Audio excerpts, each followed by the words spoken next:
জিনিসটা হচ্ছে যে 2028-এর যে আমাদের মেন যে গোল ওয়ার্ল্ড কাপ, সেটা তো আমরা জানি যে এশিয়াতে না। সো ওইভাবে চিন্তা ভাবনা করব।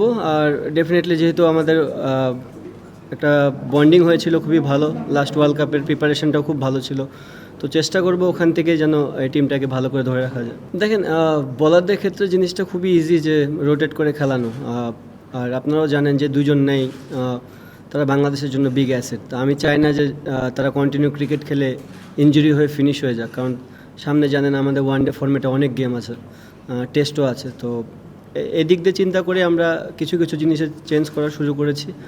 যেহেতু ওয়ার্ল্ড কাপ অনেক দেরি, সো স্টিল এনাফ টাইম যে প্লেয়ারগুলোকে গ্রো আপ করার জন্য সময়, মানে ম্যাচ খেলানোর একটা ভালো সুযোগ এই মুহূর্তে। হ্যাঁ, আমার মনে হয় ডেফিনেটলি মুভ অন করেছে, কারণ ওয়ার্ল্ড কাপের ওই টাইমটাতে আমরা একটা টুর্নামেন্টও খেলেছি, যেখানে প্লেয়াররা চেষ্টা করেছে ভালো ক্রিকেট খেলার। সবচেয়ে বড় জিনিস কি, আপনার যেহেতু ইন্টারন্যাশনাল গেম, প্রত্যেকটা গেমই আপনার জন্য, প্রত্যেকটা প্লেয়ারের জন্য খুবই ইম্পর্টেন্ট। আমার মনে হয় তারা এইভাবেই চিন্তা করবে, এবং বাংলাদেশে ফরে খেলার জন্য যা যা করণীয় দরকার, যে উইনিং মাইন্ডসেট একটা দরকার, সেটা নিয়ে মাঠে নামবে। অবভিয়াসলি একটা জিনিস হচ্ছে, অনেক দিন পরে আমরা আবার টি-20 ফর্মেটটা খেলতেছি। প্রথম দিক দিয়ে আমরা কোনো বাড়তি প্রেশার দিতে চাচ্ছি না, খেলুক, দুই একটা গেম খেললে যে যা জায়গা থেকে অটোমেটিক বুঝতে পারবে, কারণ এটা একটা সেট আপেরও বিষয় আছে। একটা ভালো দিক যে এই বছরে যে 9টা ওয়ানডে টি-20 হবে, তিনোটাই ভালো টিমের সাথে, এবং ব্যাক টু ব্যাক সিরিজগুলো আছে। তো এটা একটা পজিটিভ সাইন যে আমরা একবার খেললে পরের সিরিজটাও আমাদের জন্য একটু হলেও তুলনামূলকভাবে ইজি হয়ে যাবে। না, সত্যি কথা বলতে খুব একটা কনভারসেশন হয়নি। তারা ডিসাইড করে আমাকে, তারা মনে করেছে আমি যোগ্য প্রার্থী এখানকার জন্য। তো আমি আমার কাজ করার চেষ্টা করব। টিম যেভাবে 26-এরটার জন্য প্রিপারেশন নিয়েছিলাম, যেহেতু এখনও এনাফ টাইম আছে, প্রিপারেশন ওইভাবেই থাকবে। আমার এন্ড থেকে না, না, না। আমার কাছে মনে হয় না খুব একটা বিগ কনসার্নের বিষয় এটা। যদিও বা অনেকদিন পরে আবার টি-20 খেলতেছে, আমরা সবার জন্যই চ্যালেঞ্জিং থাকবে জিনিসটা, যে সবার পারফরমেন্স করার চেষ্টা করবে।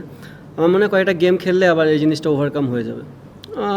ওভারঅল ভালো। আমার কাছে মনে হয় যে আমাদের এই সাইডটাতে জেনুইন 6টা ব্যাটসম্যান অলওয়েজ খেলে। সাথে আপনারা জানেন রিশাদ এবং শেখ মেহেদী দুজনই ব্যাটিং করতে পারে, এবং পেস বোলারদের ভিতরে সাকিব আছে, সাইফুদ্দিন আছে, সাকলাইনও এখন নতুন জয়েন হয়েছে। তো ওভারঅল খুবই একটা ব্যালেন্স সাইড আমার কাছে মনে হয়। সেই ক্ষেত্রে এই দলটাকে কি টি-20-তে সামনে কন্টিনিউ করা হবে? একটা দুইটা গেম খেলি আগে, দেন বুঝতে পারবো। এটা বলতে পারবো না পিকে আছে কিনা, বাট যেহেতু 3টা ফরম্যাটে কিপিং করতেছে, তো আইডিয়া একটু বেশি হয়ে গেছে। কারণ আপনি জানতেন আগে যখন খেলতাম টি-20তে ফিল্ডিং করতাম, ওয়ানডেতে ফিল্ডিং করতাম, টেস্টে কিপিং করতাম। সো এখন যেমন জায়গাটা জানি যে আমার রোলটা হচ্ছে কি, সো চেষ্টা করি ওখানে 100% দেওয়ার জন্য। ফার্স্ট অফ অল উইকেটটা দেখেছি, উইকেট দুই টিমের জন্য ইকুয়াল থাকবে। যতক্ষণ পর্যন্ত বল খেলা হচ্ছে বলতে পারতেছি না, বাট দেখে মনে হয়েছে ভালো উইকেট হবে। নতুন যে ক্রিকেটার আমাদেরকে দেখতেছেন, প্রোভাইড করতেছে খুব ভালো ভালো উইকেট অনেক দিন ধরেই। তো হোপ যে এটাও ভালো উইকেট হবে। আর দুজনকে নেওয়ার পিছনের রিজন যেটা আমি ফার্স্টেও আগে বললাম, হোপ যে আমরা তাদেরকে গেম টাইম দিতে পারবো। ফার্স্ট অফ অল আমি অনেক স্বাধীন। আমি আমার মতন করে টিম গোছাচ্ছি, সাথে সিলেক্টর আছে, সাথে কোচ আছে। তো আমাদের যে সবার প্ল্যানিংয়ে আমরা এই টিমটাকে চেষ্টা করতেছি আগে নিয়ে যাওয়ার। আরেকটা জানি কী বললেন? আচ্ছা, দুর্বলতা জিনিসটা হচ্ছে, দেখেন প্রত্যেকটা ডিপার্টমেন্টই তো যা যা জায়গার ডিপার্টমেন্ট আছে। যদি অ্যাজ এ ব্যাটসম্যান হিসাবে বলি, আমরা যদি আমাদের রোলটা প্লে করি, তাহলে আর শেষের ব্যাটসম্যানদের দিকে তাকানোর কোনো দরকার নেই। আবার বলাররা যদি বলারের রোল প্লে করে দেয়, তাহলে তো আর ব্যাটসম্যানদেরও কোনো কিছু আসবে।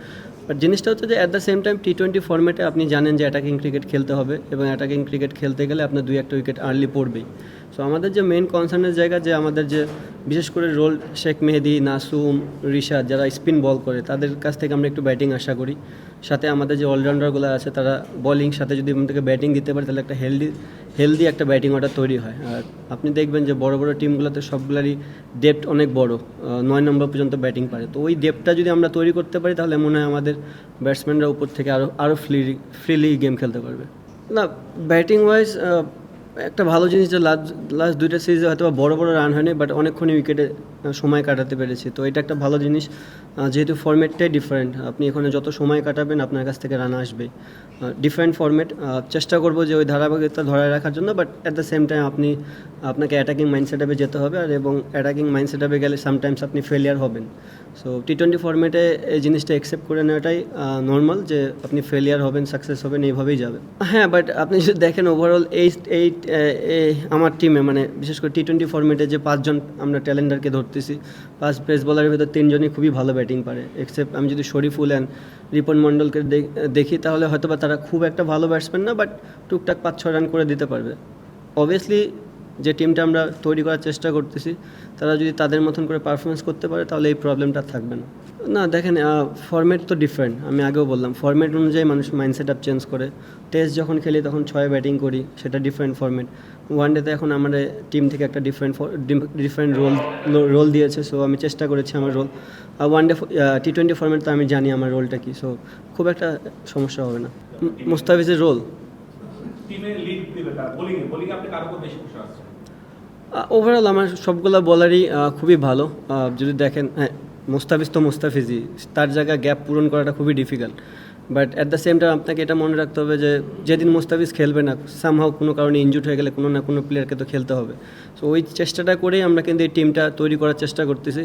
তো প্লেয়াররা যত গেম টাইম পাবে তারাও একটা সময় যায় ডেভেলপ করে করে করে মুস্তাফিজের মতো না হলেও হয়তো তার কাছাকাছি যেতে পারবে।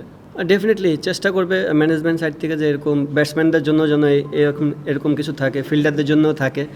আর অবশ্যই আপনি যখন ফরম্যাটটাই এমন, এই ফরম্যাটে আপনার 1 সেকেন্ডে এক বলের ভিতর খেলা চেঞ্জ হয়ে যায়। সো যতটা ফ্রিলি মাইন্ডে থাকা যায়, এবং আপনি জানেন যে পেস বোলারদের শেষ ডেট ওভারে স্লো ইয়র্কারটা খুব ইম্পর্টেন্ট, তো ফান গেমের সাথে সাথে তাদের স্কিলটাও ডেভেলপ হয়ে যাবে। না সাকলাইন আমার চোখে সে একটা অলরাউন্ডারের ক্যাটাগরিতে। হ্যাঁ অবশ্যই, তারপর হয়তো আমি জানি না কোন ফরম্যাটের আপনি কাউন্টের কথা বলতেছেন, বাট ফরম্যাট তো T20। আই হোপ যে ও বিপিএলে খুবই ভালো খেলেছে রাজশাহীর হয়ে। সো যেখান থেকেই কিন্তু এই মানে আই ক্যাচিং একটা জিনিস বলে না, সেখান থেকে। সো চেষ্টা করব তাদের এখানে গ্রোমিং করে করে যেন টিমের সাথে রেখে রেখে যেন একটা সময় যায় তাকে আমরা খেলাতে পারি, এবং খেলার যেন সে আমাদেরকে ফিডব্যাক দিতে পারে। First of all New Zealand is a big name. মানে আপনি যদি ওয়ার্ল্ড ক্রিকেটে চিন্তা করেন, তাদের রেকর্ড সবসময় হাই। লাস্ট ওয়ার্ল্ড কাপের সেমিফাইনাল খেলেছে T20। হয়তোবা তারাও এক্সপিরিয়েন্স করার চেষ্টা করতেছে, কিছু নতুন প্লেয়ার আনছে, বাট যখন একটা কান্ট্রি বিগ নেম হয় তাদের নিশ্চয়ই কোনো না কোনো পোটেনশিয়াল আছে। আর ফরম্যাটটাই এমন যে এই ফরম্যাটে আপনি 2টা ব্যাটসম্যান 2টা বলার খেলে দিলে আপনি জিতে যাবেন। সো আমাদের চেষ্টা যেভাবে আমরা এতদিন ধরে অন্য টিমের সাথে খেলে আসছি সেটাই থাকবে, এবং আমাদের বেস্ট ক্রিকেটটাই খেলতে হবে। এইটা আপনারা অ্যান্সার দিতে পারবেন, আমি জানি না, বাট আমি তো এনজয় করতেছি, সবার সাথেই কাজ করে খুব মজা লাগতেছে আমার। চেষ্টা করবো ভাইয়া। Thank you.